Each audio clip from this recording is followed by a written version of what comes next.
లక్ష్మణ్ గారు, చెప్పమ్మా.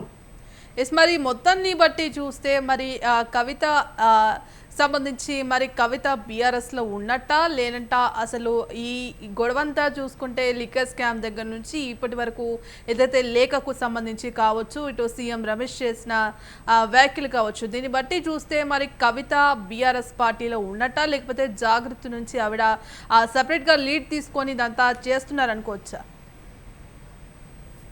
ఇప్పుడైతే ఆమె జాగృతి పేరు మీదనే కార్యక్రమాలు చేస్తున్నారు. నేను జాగృతి పేరు మీద చేస్తానని ఆమె స్పష్టంగా చెప్పింది. సరే, పార్టీ ఆమెను సస్పెండ్ చేయలేదు, అలాగే ఆమె కూడా నేను పార్టీకి రాజీనామా చేసిన అని ఏమీ చెప్పలేదు.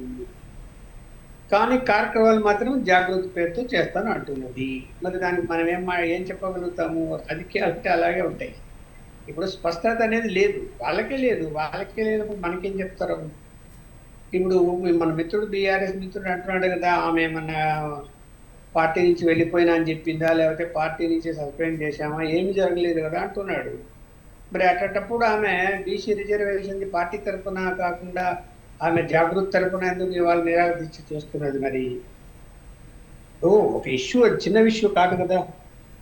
బీసీ రిజర్వేషన్ల అంశము ప్రజల దృష్టికి తేవటం అనేది చిన్న విషయం అయితే కాదు, చాలా పెద్ద ఇష్యూ అది. అలాంటిది ఆమె జాగృతి పేరు మీద చేస్తున్నది. మరి ఏం చెప్పాలి మనం?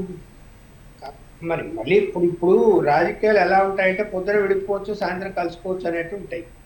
మనం ఏమీ చెప్పలేము. మనం అలా మాట్లాడామనుకోండి, లేదు నేను బీఆర్ఎస్ పార్టీలోనే ఉన్నా అంటే మనం ఏం చేయగలుగుతాం? సాంకేతికంగా ఆమె రాజీనామా చేసి ఉండాలి, అలాగే మంచి పదవి ఉంది, అలాగే బీఆర్ఎస్ పార్టీ ఆమెను సస్పెండ్ అయినా చేసి ఉండాలి. ఆ రెండూ జరిగినప్పుడు మరి అదేమంటే స్వచ్ఛంద సంస్థ ఎప్పటి నుంచో ఉంది కాబట్టి ఆ సంస్థ నేను నడుపుకుంటున్నాను, దాని పేరు మీద నేను రాజకీయాలు చేస్తాను అంటుంది. నేనైతే చెప్తున్నాను కదా, ఒక స్వచ్ఛంద సంస్థ పేరు మీద రాజకీయాలు చేయడానికి వీలే లేదు, దాని యొక్క నియమ నిబంధనల ప్రకారము. మరి ఆమె చేస్తున్నది, దాన్ని ప్రశ్నించాలి, ఎవరు ప్రతిపక్షాలు ప్రశ్నించాలి. అందువలన అది వాళ్ళు ప్రశ్నిస్తే బాగుంటుంది. మనలాంటి వాళ్ళు మనకు చెప్తే వాళ్ళకి ఏం అర్థమవుతుంది, ఏం అర్థం కాదు.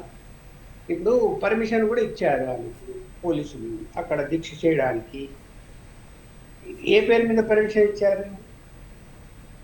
బీఆర్ఎస్ పార్టీ పేరు మీద కాదు కదా. ఆమె అప్లై చేసిందే జాగృతి పేరు మీద, పోలీసులు పర్మిషన్ ఇచ్చిందే జాగృతి. అంటే ఒక జాగృతి అనే ఒక సంస్థ, స్వచ్ఛంద సంస్థ, ఒక రాజకీయపరమైనటువంటి ఆందోళన కార్యక్రమం చేస్తూ ఉంటే పోలీసులు పర్మిషన్ ఇవ్వడం అన్నది కూడా ప్రశ్నించాల్సిన అంశమని నేనైతే భావిస్తాను. రైట్.